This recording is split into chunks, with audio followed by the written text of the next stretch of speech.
ఒక పవిత్రమైన కార్యక్రమం. అలాంటి పవిత్రమైన కార్యక్రమం ఈరోజు ఒక యుగ పురుషుడు నందమూరి తారక రామారావు గారి పుట్టిన స్వస్థలం, మొట్టమొదటిసారిగా ఎంపీకి ఎమ్మెల్యేగా నిలబడింది ఇక్కడిని నిలబడిన స్థలం ఈ గుడివాడ ఒక పుణ్యక్షేత్రం అని మరొకసారి మీ అందరికీ తెలియజేస్తున్నా. ఎన్టీఆర్ రాజకీయాల్లోకి వచ్చింది అధికారం కోసం కాదు. మీరు ఈ విషయం గుర్తుపెట్టుకోవాలి. ఆయన ఒకటే ఆలోచించాడు, స్వచ్ఛమైన రాజకీయాలు ఉండాలి, స్వచ్ఛమైన పాలన ఉండాలి, స్వచ్ఛమైన వాళ్లే నాయకులు కావాలి. అలాంటి ఆలోచనతో పార్టీ పెట్టడమే కాకుండా ఆయన ఎప్పటికప్పుడు దాన్ని ఆచరిస్తూ ముందుకు పోయారు. అంత మునుపంతా మీరు ఒక్కసారి చూస్తే రాజకీయాలంటే ఎక్కడికక్కడ దోపిడీ, అధికారం అంటే సేవ కాకుండా ఎక్కడికక్కడ ప్రజల్ని దోచేయడం అనే ఆలోచనలు ఉండేటివి. మొట్టమొదటిసారిగా ఈ దేశంలో పేదవాళ్లకు సంక్షేమ కార్యక్రమాలు ఇవ్వాలని చేసి చూపించిన ఏకైక వ్యక్తి నందమూరి తారక రామారావు గారు అని చెప్పి నేను మీకు తెలియజేస్తున్నా. అభివృద్ధికి కూడా ఒక దారి చూపించారు. ఆయన ఏ దారి చూపించాడో ఆ స్ఫూర్తితో 44 ఏళ్లుగా పనిచేస్తుంది పార్టీ. నా ఆలోచన ఒకటి, తెలుగు జాతి ప్రపంచంలోనే నెంబర్ 1గా ఉండాలనేది నా ఆకాంక్ష. భారతదేశంలో ఆంధ్రప్రదేశ్ రాష్ట్రం నెంబర్ 1గా ఉండాలనేది నా ఆలోచన. ఏదో అభివృద్ధి చేస్తే లాభం లేదు, అన్ని విషయాల్లో కూడా ఆదర్శంగా ఉండాలి. సంక్షేమం అర్హులందరికీ ఇవ్వాలి. ఇంకా ఆదాయం పెరిగితే పెరిగిన ఆదాయం నుంచి సంక్షేమ కార్యక్రమాలు కూడా ముమ్మరంగా ఇస్తాం. ఇంకో పక్కన మీరు చూస్తే అభివృద్ధి లేకపోతే ఆదాయం రాదు, ఉపాధి ఉండదు. కాబట్టి అభివృద్ధి చేస్తే సంపద సృష్టించబడుతుంది. సంపద సృష్టిస్తే ఆదాయం పెరుగుతుంది. పెరిగిన ఆదాయం మళ్ళా సంక్షేమానికి అభివృద్ధికి బ్యాలెన్స్ చేస్తే సస్టైనబిలిటీ వస్తుందని చెప్పి కూడా నేను మీకు తెలియజేస్తున్నా. ఇవి జరిగితే ప్రతి ఒక్కరి జీవన ప్రమాణాలు పెరుగుతాయి. ఈ విషయం మీరు గుర్తుపెట్టుకోవాల్సిన అవసరం ఉంది. అందుకే ఈరోజు పరిశుభ్రత అంటే కేవలం రోడ్లు క్లీన్ చేయడమే కాదు, అది కూడా చేయాలి. చెత్త లేకుండా చేయాలి. పర్యావరణాన్ని కాపాడుకోవాలి. ప్రజల ఆరోగ్యాన్ని కాపాడాలి. ఎక్కడికక్కడ మీలో ఒక ఫీలింగ్ రావాలి.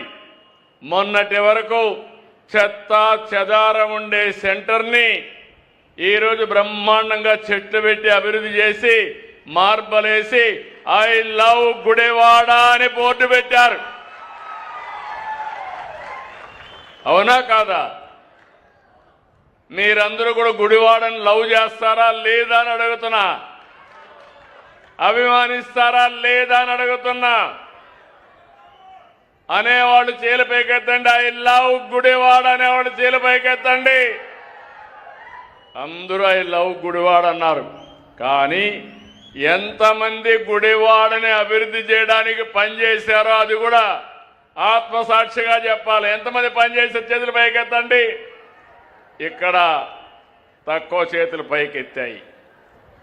అక్కడ అందరూ మేము గుడివాడని అభిమానిస్తాం. నేను పుట్టిన స్థలం ఒక మంచి ప్రదేశం, సుందరమైన ప్రదేశంగా ఉండాలి, స్వచ్ఛమైన ఆలోచనలు ఉండాలి, అంతేకాకుండా అందరం బాగుండాలి అని అందరికీ కోరుకుంది. కానీ కొంతమంది దీనికి సహకరిస్తున్నారు. నా ఆలోచన అది. 18 నెలలుగా మీరు చూస్తున్నారు. ప్రభుత్వం చేసే పనులన్నీ చేస్తాం. ఈరోజు ఇనాగరేషన్లు మీరు చూశారు. మిమ్మల్ని ప్రోత్సహించడానికి ఏమేం చేయాలో చేస్తున్నా. తొందరలోనే అందరు ఎమ్మెల్యేలకు చెప్పాను, అందరు ఎంపీలకు చెప్పాను. ప్రతి ఒక్క మున్సిపాలిటీ, ప్రతి ఒక్క పంచాయతీ, ప్రతి ఒక్క మండలం, ప్రతి ఒక్క జిల్లా గ్రేడింగ్ చేస్తాం. వీళ్ళ ఫోటోలు పెడతాం. మీలో కూడా టెస్టిమోనియల్స్ అవి కూడా పెడతాం. కడాన మీ ఊరు ఎక్కడుందో అది కూడా మీ ముందర పెడతానని చెప్పి నేను మీకు తెలియజేస్తున్నా. ప్రతి ఒక్కరిలో కానీ ఆ పోటీ మనస్తత్వం వస్తే ఆంధ్రప్రదేశ్ రాష్ట్రం స్వర్ణ ఆంధ్రప్రదేశ్గా తయారవుతుంది. స్వర్గం ఎక్కడో లేదు, మనము సృష్టించుకునే స్థలమే నిజమైన స్వర్గం అని మరొక్కసారి మీ అందరికీ తెలియజేస్తున్నా. నా ఆలోచన ఒకటే, అందరూ బాగుండాలి, అన్ని కుటుంబాలు బాగుండాలి, లా అండ్ ఆర్డర్ ఉండాలి, మీ యొక్క సంక్షేమం, అభివృద్ధి, మీ ఆదాయం పెరగాలి. ఇంకో పక్క అందరికీ కూడా ఆనందంగా మెరుగైన జీవన ప్రమాణాలు ఉండాలి.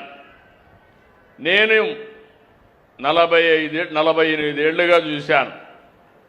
మీరు ఇన్నిసార్లు అభిమానించారంటే తెలుగు జాతి చరిత్రలో ఏ నాయకుడికి దక్కని గౌరవం నాకు దక్కింది. దీనికి నేను ఎప్పుడూ మీకు రుణపడి ఉంటాను.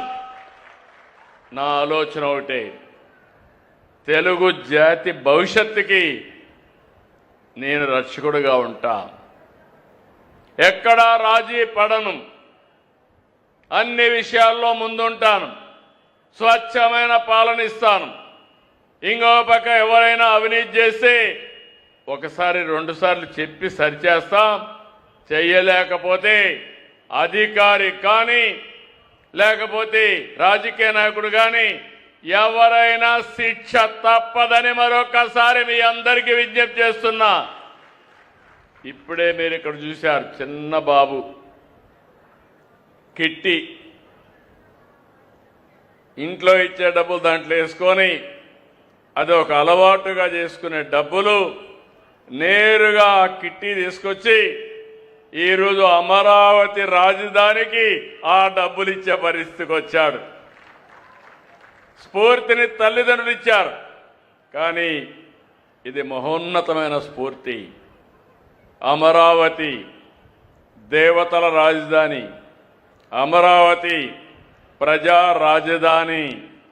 ఈరోజు అలాంటి అమరావతి రాజధానిని కాపాడుకోవడమే కాకుండా దీన్ని నెక్స్ట్ లెవెల్కి తీసుకుపోయి ప్రపంచంలోనే నెంబర్ 1 రాజధాని ఏదంటే దానికి చిరునామాగా అమరావతిని తయారు చేసుకోవాల్సిన బాధ్యత మన పైనుంది. ఆడబిడ్డ స్పాంటేనియస్గా 2 గాజులు తీసి బంగారు గాజులు తీసి నేరుగా అమరావతికి డొనేట్ చేసిందంటే అది స్ఫూర్తిదాయకం. మనస్ఫూర్తిగా అభినందిస్తున్నానని చెప్పి కూడా నేను మీకు తెలియజేస్తున్నా. నేను ఎప్పుడో జన్మభూమి పెట్టాను, ఒక పిలుపిచ్చాను. ప్రపంచంలో ఉండే అందరూ వచ్చి గ్రామాలకు సేవలు అందించారు, తోచిన విధంగా సహాయం చేసే పరిస్థితికి వచ్చారు. ఇప్పుడే ఇంకొక మిత్రుడైతే ఇంత మునుపు కూడా ఆయన ఇప్పుడు రాలేకపోయారు. ఆయన పేరేంటి, నరసింహారావు గారు అయితే ఇంత మునుపు 3 కోట్లు ఇచ్చాడు. మళ్ళీ 3 కోట్ల రూపాయలు ఈ గుడివాడలో బస్ స్టాండ్ కోసం పునర్నిర్మాణం కోసం ఇచ్చారు. గట్టిగా చప్పట్లు కొట్టి అభినందించండి. మీలో కూడా ఒక స్ఫూర్తి రావాలి. మంచిని మంచనాలి, చెడును ఖండించాలి. అప్పుడే మంచి పెరుగుతుంది, చెడు ఎక్కడికక్కడ తగ్గే పరిస్థితి వస్తుంది. అందుకే ఈరోజు ఇక్కడికి వచ్చినప్పుడు అనేక శంకుస్థాపనలు చేశాను.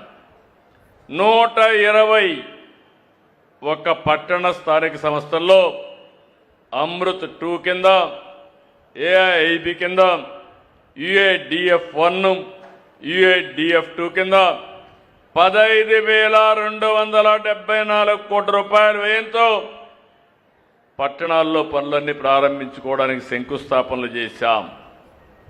514 ప్రజారోగ్య మున్సిపల్ ఇంజనీరింగ్ పనులకి ఈ ప్రాజెక్టు కింద చేపడుతున్నాం.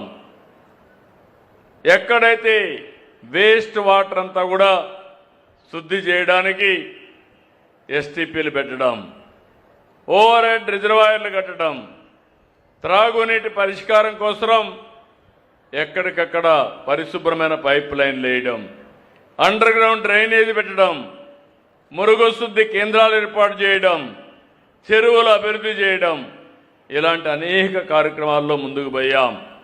ఇంకొక పక్క ఈరోజు మీరు చూస్తే 8,74,000 మందికి త్రాగునీరు కోసం ట్యాప్ కనెక్షన్స్ ఇస్తాం. 63,000 పైగా డ్రైనేజ్ సౌకర్యం కల్పిస్తాం.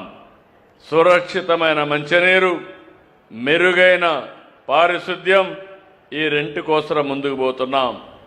మొట్టమొదటిసారిగా ఇంటింటి దగ్గర చెత్త సేకరణకి, అదే మరి రీసైక్లింగ్ కోసం వ్యవస్థని బలోపేతం చేస్తున్నాం. పట్టణాల్లో మామూలు వెహికల్స్ పెడితే పొల్యూషన్ ఉంటుందని ఎలక్ట్రికల్ వెహికల్స్ పెడుతున్నాం. 126 ఎలక్ట్రికల్ ఆటోల్ని ఈరోజు ప్రారంభించుకున్నాం. ఇంకో పక్క ఆగస్టు 26కి 1140 ఈ ఆటోలు అందుబాటులోకి వస్తాయని చెప్పి కూడా నేను మీకు తెలియజేస్తున్నా. ఇంకో పక్క రాష్ట్రమంతా 108 సమగ్ర గణ వ్యర్థాల ప్రాసెసింగ్ కేంద్రాలు 528 కోట్లు ఖర్చు పెట్టి ఏర్పాటు చేస్తున్నాం. వీటిలో 8 ఈరోజే ప్రారంభించాం. అక్టోబర్ నాటికి అన్నీ కూడా పూర్తవుతాయి. ఇవి కాకుండా 6 బయో గ్యాస్ ప్లాంట్లు పెట్టాం. ఈరోజు 6 వేస్ట్ ఎనర్జీ ప్లాంట్లు ఇప్పటికే 2 పనిచేస్తున్నాయి. రాష్ట్రంలో 1.5 సంవత్సరంలో 8 వేస్ట్ ఎనర్జీ ప్లాంట్స్ పనిచేస్తాయి.